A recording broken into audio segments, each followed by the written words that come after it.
Sarah Chen had been a Marine for 12 years, but you wouldn't know it by looking at her that Tuesday evening.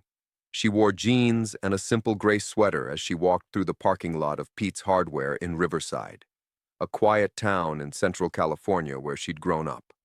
At 5'4", with her dark hair pulled back in a ponytail, she looked like any other woman running errands after work. She'd just finished her shift at the VA clinic where she now worked as a counselor, helping other veterans adjust to civilian life. It was honest work, meaningful work, but some days it felt strange to be out of uniform after so many years of service.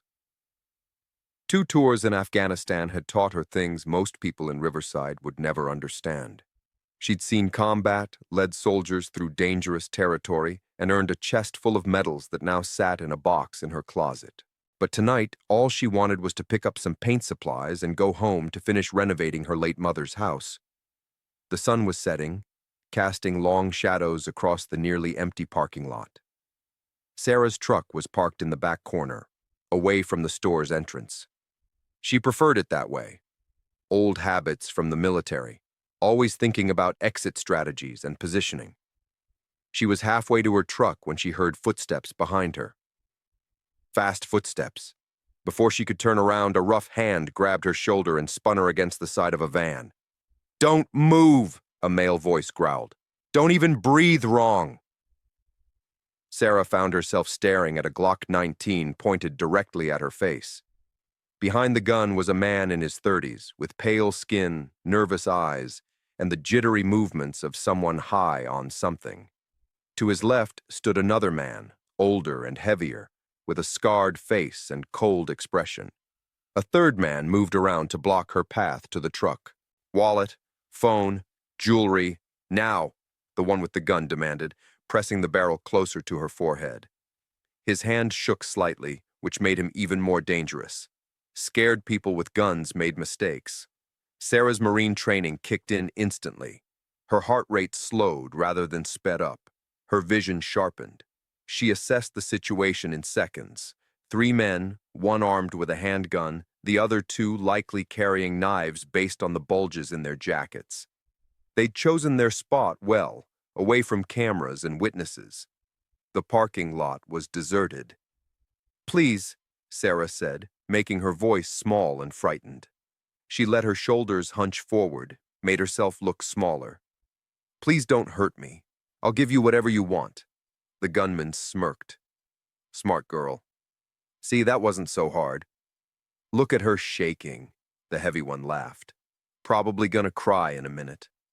Sarah let her hands tremble as she slowly reached for her purse. "My wallet's right here. Please, just take it and go." "Faster," the gunman snapped. "And the phone. Nice phone like that's worth good money." The third man, who hadn't spoken yet, stepped closer. "Check her for more. Women always hide cash in their bras." Sarah's jaw tightened, but she kept her expression fearful. They thought she was helpless. They saw a small woman alone in a parking lot and assumed she'd be an easy target. They had no idea who they were dealing with. "Hey, wait," the heavy one said, squinting at her. "You look familiar. Don't I know you from somewhere?" "I don't think so," Sarah mumbled, still playing the frightened victim. "Nah, I've seen you around town," he insisted. "You work at that veteran place, don't you? The counseling center?" The gunman laughed. "Oh, that's perfect. She spends her days talking to broken soldiers, listening to them cry about their problems. Bet you've never seen real action, have you, sweetheart? Just sit in your safe little office, pretending to understand." "I'm just a counselor," Sarah said quietly. "Please, I don't want any trouble." "Counselor?" the third man spat. "My brother came back from Iraq all messed up in the head, went to one of those places, didn't help him at all. You people are useless. Take money from the government and don't do nothing." Sarah's hands stilled for just a moment. She thought of all the veterans she'd helped, the lives she'd touched, the soldiers she'd saved both overseas and here at home. But she said nothing. Let them talk. Let them feel confident. "Come on, hurry up," the gunman said, waving the Glock impatiently. "We ain't got all night." Sarah slowly pulled out her wallet and phone, holding them out with shaking hands. Here, take them, please. The heavy one snatched them from her. Rings, too! Take off those rings! Sarah wore 2 rings.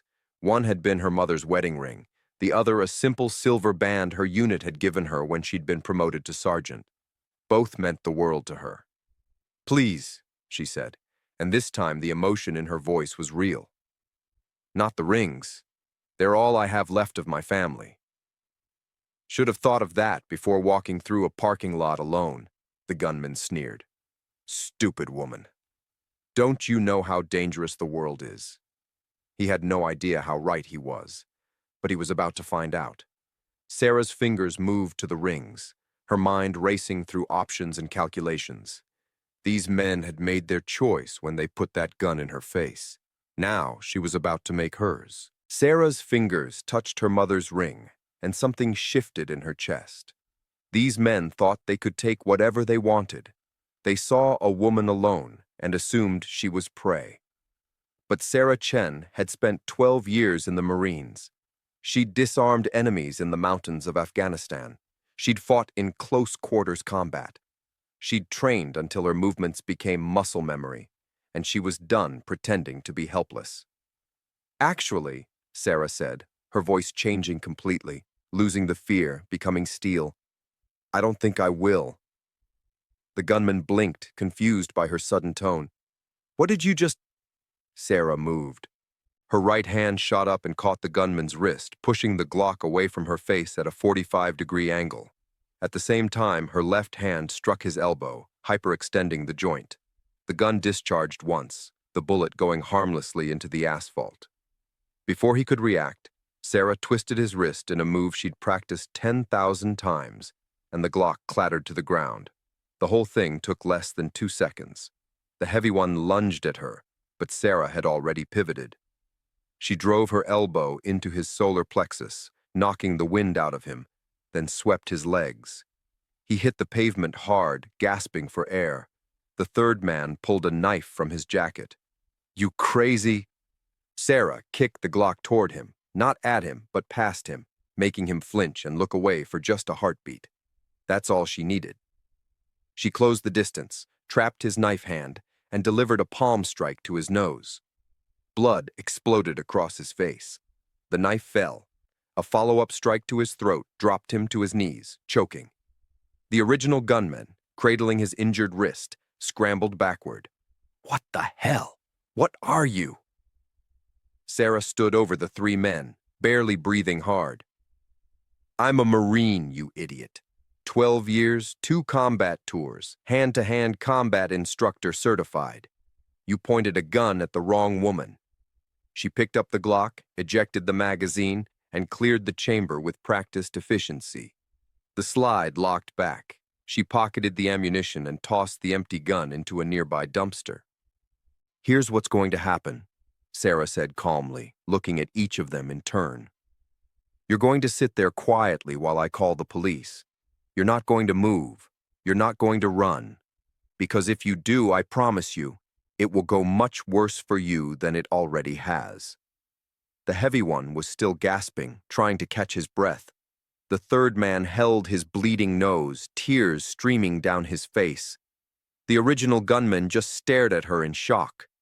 Sarah pulled out her phone, which she'd never actually handed over, having given them an old burner phone she kept for emergencies, and dialed 911. Yes, I'd like to report an attempted armed robbery at Pete's Hardware on Main Street, she said. 3 suspects, 1 weapon recovered. I'm fine. Yes, I'll wait for officers to arrive. While she waited, standing guard over the 3 men, Sarah's mind drifted to a memory. She was 22, fresh out of boot camp, and her drill instructor had told her something she'd never forgotten. Chen, he'd said, people are going to look at you and make assumptions. They're going to think you're weak because you're small. They're going to think you're not a threat because you're a woman. You can either get angry about it or you can use it. The best warriors know how to make their enemies underestimate them. Sarah had used it tonight. She'd let them see what they expected to see. A frightened woman, an easy victim. and that overconfidence had been their downfall. Within 5 minutes, two police cruisers pulled into the parking lot, lights flashing. Officer Tom Brady, no relation to the football player as he always said, stepped out first. Tom was in his 50s, a good cop who'd known Sarah since she was a kid. "Sarah!" he called out, hand near his weapon. "That you?" "It's me, Tom. Situation secure. 3 suspects on the ground, 1 discharged weapon in the dumpster over there, unloaded." Tom approached cautiously, his partner circling around. When he saw the 3 men on the ground, one still gasping, one bleeding, one cradling his wrist, his eyebrows rose. "Want to tell me what happened here?" Sarah gave him a concise report, sticking to the facts. The attempted robbery, the gun in her face, her defensive response. Tom's partner collected the weapon from the dumpster and began photographing the scene. "These boys picked the wrong target," Tom said, shaking his head as he handcuffed the suspects. "You okay, Sarah? No injuries?" "I'm fine. You'll need to come down to the station, give a full statement." "I understand." As the officers loaded the 3 men into the cruisers, the original gunman looked back at Sarah. "You could have just given us the money. You didn't have to." "You could have not pointed a gun at me," Sarah interrupted coldly. "You made your choice. You threatened my life. What happened next was on you." Tom patted her shoulder. "Follow us down to the station when you're ready. And Sarah, I'm glad you're okay. Though I'm not surprised how this turned out. Once a Marine, always a Marine." Sarah nodded, but as she walked to her truck, her hands began to shake, not from fear, but from the adrenaline finally catching up with her. She sat in the driver's seat for a moment, breathing deeply, letting the reaction pass through her. She'd been in firefights overseas. She'd been in situations far more dangerous than a parking lot mugging. But this felt different somehow. This was home. This was supposed to be safe. And those men had looked at her and seen nothing but weakness. Sarah started her truck and followed the police cruisers toward the station, unaware that this night was just the beginning of something much bigger. The Riverside Police Station was quiet for a Tuesday night. Sarah sat in a small interview room, a cup of bad coffee growing cold in front of her, while Detective Lisa Morrison reviewed her statement one more time. Lisa was in her 40s, sharp-eyed and professional, with streaks of gray in her dark hair. "So you disarmed all 3 suspects in under 10 seconds, Lisa said, not quite a question. "Closer to 5, Sarah corrected. "The training becomes automatic after a while." Lisa leaned back in her chair, studying Sarah with an expression that wasn't quite suspicion, but wasn't entirely friendly either. "That's quite impressive. Some might say almost too impressive." Sarah met her gaze steadily. "I don't understand what you mean." "I mean that we have 3 men with significant injuries. Broken nose, hyperextended elbow, possible fractured ribs. You didn't just defend yourself, you dominated them. They had a gun pointed at my head, Detective. I responded with appropriate force to neutralize the threat." "Appropriate," Lisa repeated, tapping her pen against the file. "See, that's where things get complicated. We have to investigate any use of force, even in self-defense cases, make sure everything was justified." Sarah felt a familiar frustration building in her chest. "Are you seriously suggesting I did something wrong? They attacked me. They threatened to kill me.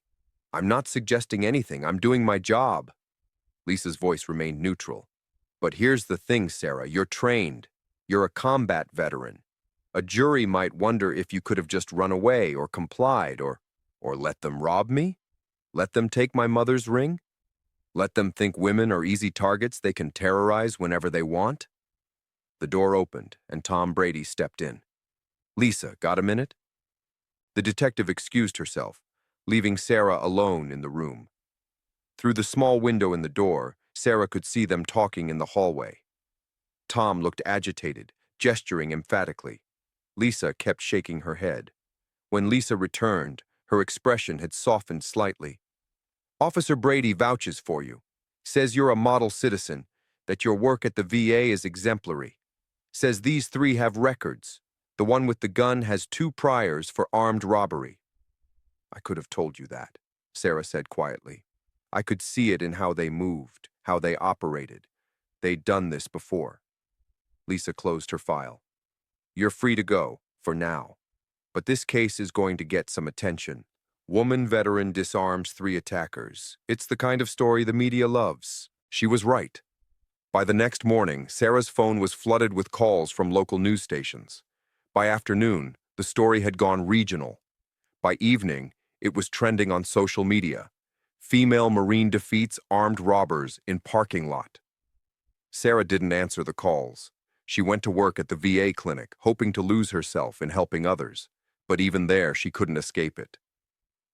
Did you really take down 3 guys? Asked Marcus, a young veteran she'd been counseling for PTSD.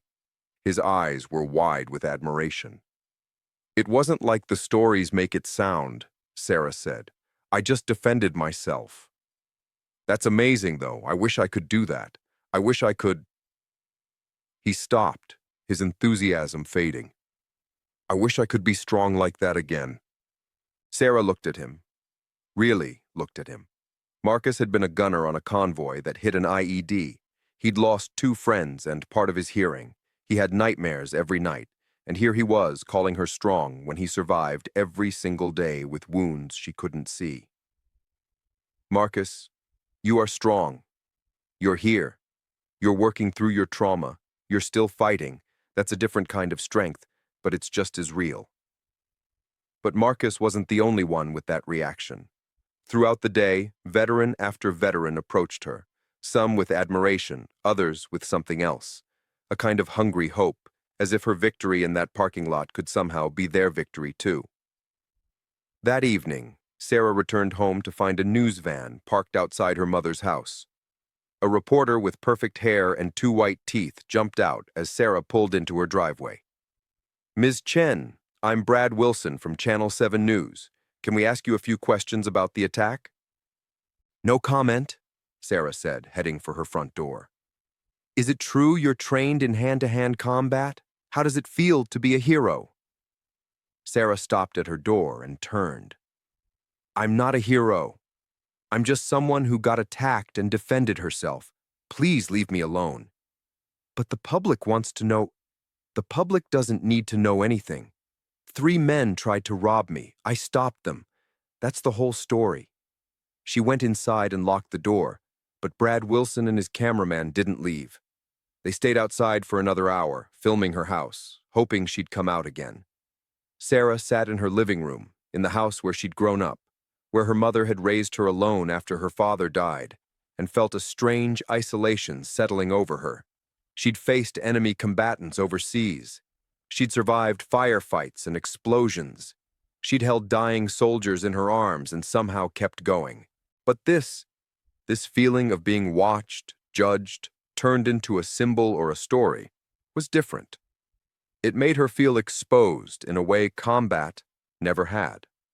Her phone buzzed, a text from an unknown number. You think you're tough? You got lucky. Watch your back. Then another. Women like you need to learn their place. And another. You should have just given them what they wanted, you stupid. Sarah blocked the numbers, but more texts came.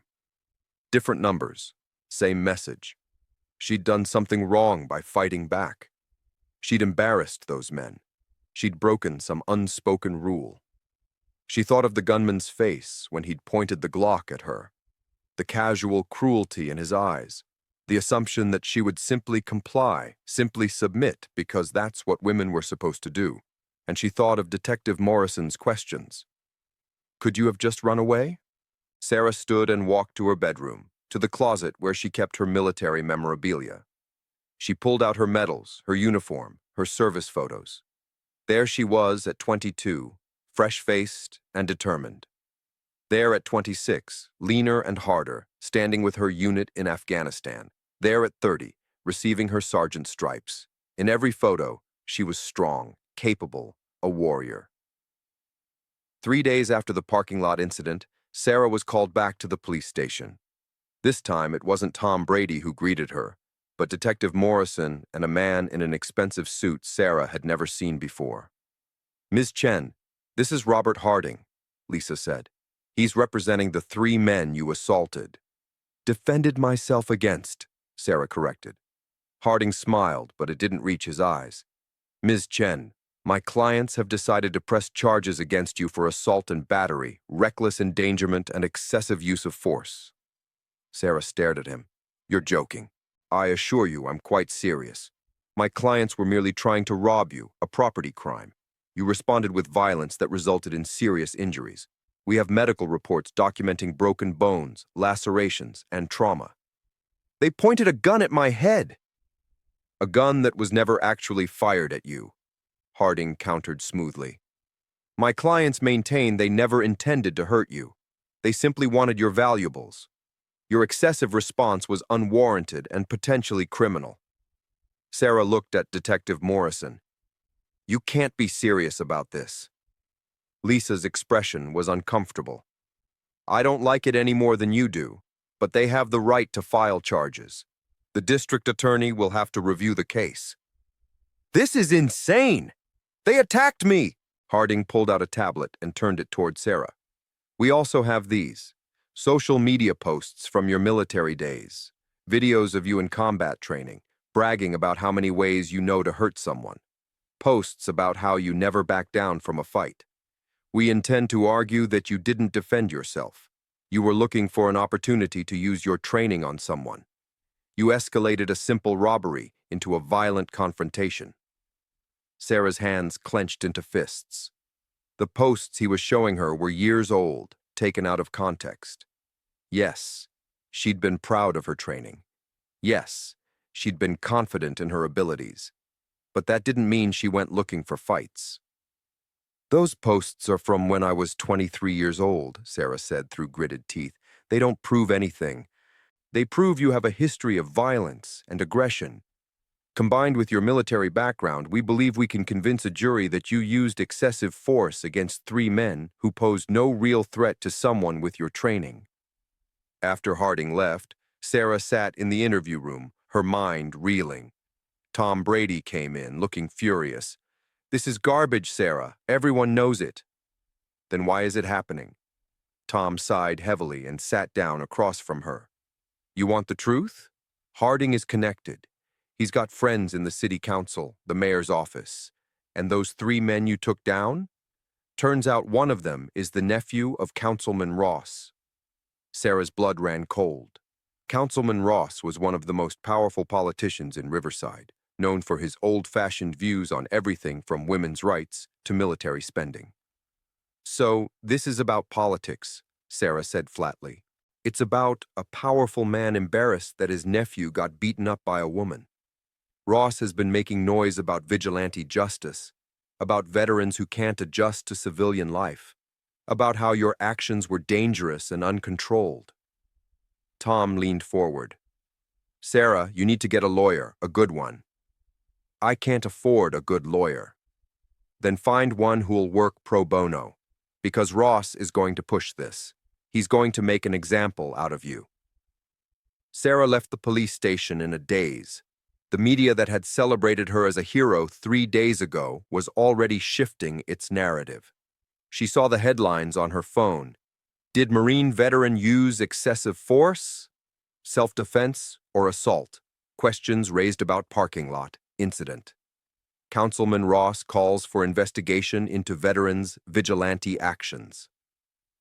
When Sarah arrived at work the next morning, her supervisor, Dr. Richard Chen, no relation, called her into his office. Sarah, I need to put you on administrative leave, he said, not meeting her eyes. What? Why? We've received complaints. Some people think that someone involved in a violent incident shouldn't be counseling veterans with PTSD. They're worried you might be unstable. I'm the victim here, Richard. I was attacked. I know that. But the VA has to be careful about optics, just until this all blows over. He finally looked at her.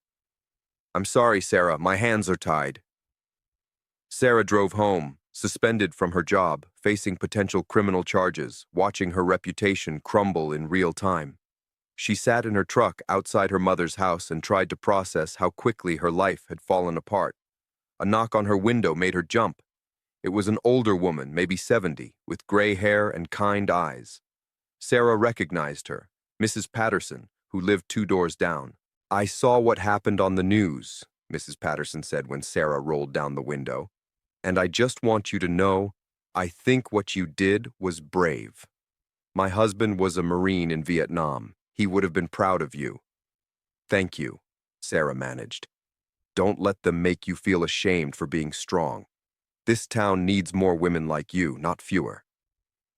As Mrs. Patterson walked away, Sarah felt something shift inside her.